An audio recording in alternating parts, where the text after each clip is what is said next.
قل هذه سبيلي أدعو إلى الله على بصيرة أنا ومن اتبعني وسبحان الله وما أنا من المشركين. تقسيم التوحيد إلى أقسام ثلاثة لا إشكال فيه البتة ولا غبار عليه، لأنه تقسيم مبني على استقراء النصوص وفهمها، وليس فيه إشكال عقدي، إنما هو لتبسيط وتفهيم محتويات التوحيد.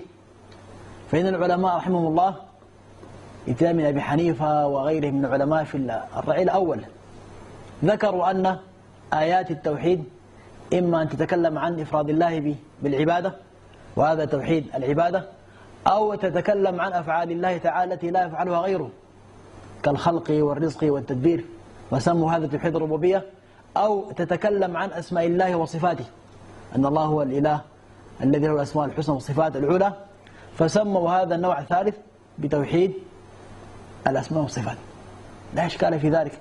وإذا أردنا أن نقيم الأدلة على ذلك فالأدلة أكثر من أن تحصر، ويكفي أن نعطي في هذا التعليق ثلاثة أدلة مختصرة من كتاب الله جل وعلا، من أول مصحف من أوسطه من آخره.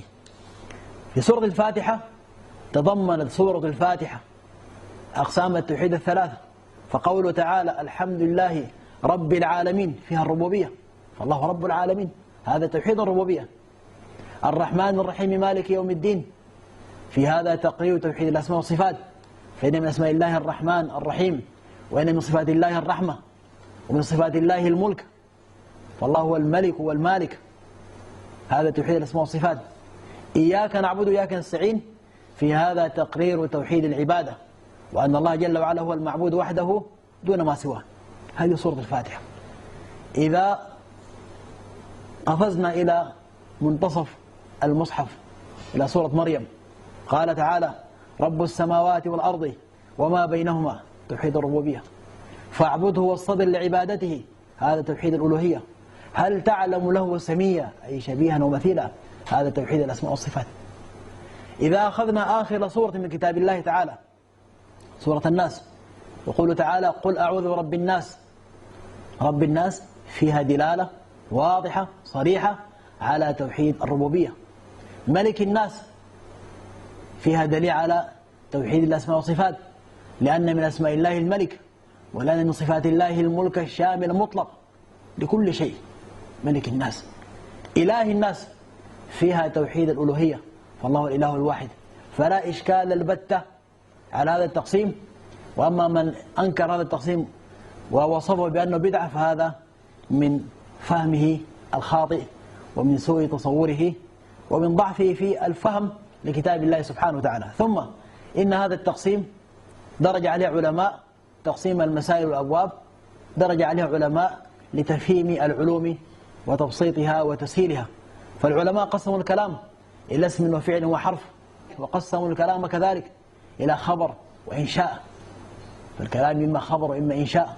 كل هذه تقسيمات اصطلاحية لا غبار عليها ولا إشكال البتة. كذلك العلماء استنبطوا من نصوص الكتاب والسنة أن الصلاة لها أركان ولها واجبات ولها سنن، فالأركان لا تصح الصلاة إلا بها، والواجبات من تركها ناسيا جبرها بسجود السهو، والمستحبات لا تأثير لها على صلاة الإنسان، فمن فعلها ازداد أجره، ومن تركها لا شيء عليه، مثل الإكثار من التسبيح في الركوع أو الإكثار من الدعاء في السجود، هذا مستحب، أو قراءة السورة بعد الفاتحة أيضا مستحبة، ومن قرأها يؤجر ومن تركها لا شيء عليه.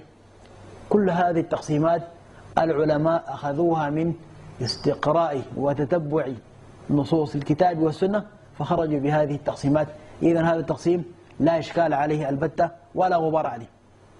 ولهذا نقول لمن يريد حذف هذين الدرسين ينبغي أن يستحي من الله سبحانه وتعالى قبل أن يستحي من الناس، فإن الله تعالى سائله لماذا تقف وراء حذف كلام ينصر عقيدة التوحيد؟